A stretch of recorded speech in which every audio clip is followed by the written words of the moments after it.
Ia. Zay fa haliny zatsiko haljala mbentsy varitsiko toy. Ya. Kanikany anjy le mpolo eo.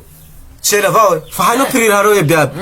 Atao zao anao client ary zao mino fa tsy maintsy mahazo client. Iha, tsy mahazo client. Ndao sainao.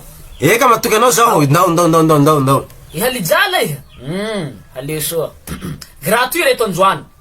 Vasa client tsy ho azo zao. Premièrement zao mino.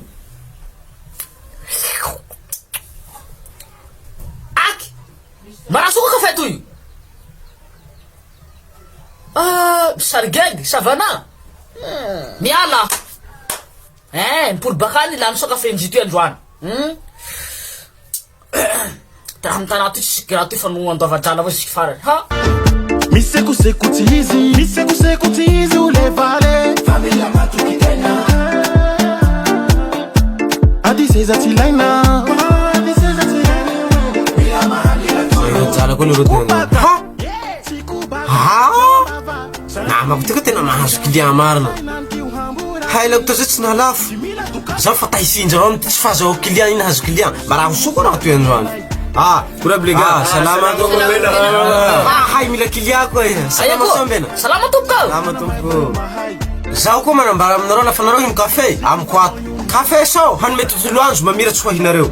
Zao le hanjo ni haljala tsy nahita Jala. Ka noho inzay mihazo décasse 75 ao. Misy loka zay azo anareo 200 000 ariary, 100 000 ariary ary azo anareo t-shirt koa. Manao TikTok hira iasy zany nareo e. Tsy tombo nareo TikTok Jala. Kana koa. Faila avao no janonao telo Jala tsy mamvola eo ty Jala ndaty reto. Kalma tsay mbena. Ju Dubai la fa tsy faly marano sira. Izaho zany fandeha raha toy eto mbena. Gratuit nanovako raha toy. Satria asa fanasova olona bebe to reto tsy raha geg. Hona avety la nandoava Jala raha toy. Fa sao zany geg. Si gege fa ndotsika manao asa fanasovana tsay. Hazala fa sanandro raha amtana toy vilia avao. Zao ko himbena. Zao ko himbena. Manina tany vilia babanao amtsana nareo la zarana amtana toy. Di manao asa fanasovana. Abo Jala tsy abo. Bonsoir, bonjour. Ito misy fisata ampaziasy décasse 75 ao. Laha ia voalohany mahazo 200 000 ariary. Laha ia faharoa mahazo 100 000 ariary. Fahatelo mahazo t-shirt iasy décasse 75. Ka toromarika raha ianao mifisa io. Mila ambony réaction anao, commentaire, partage.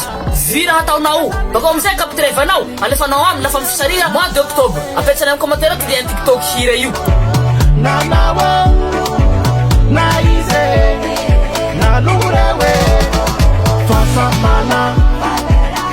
Yapi, na don't say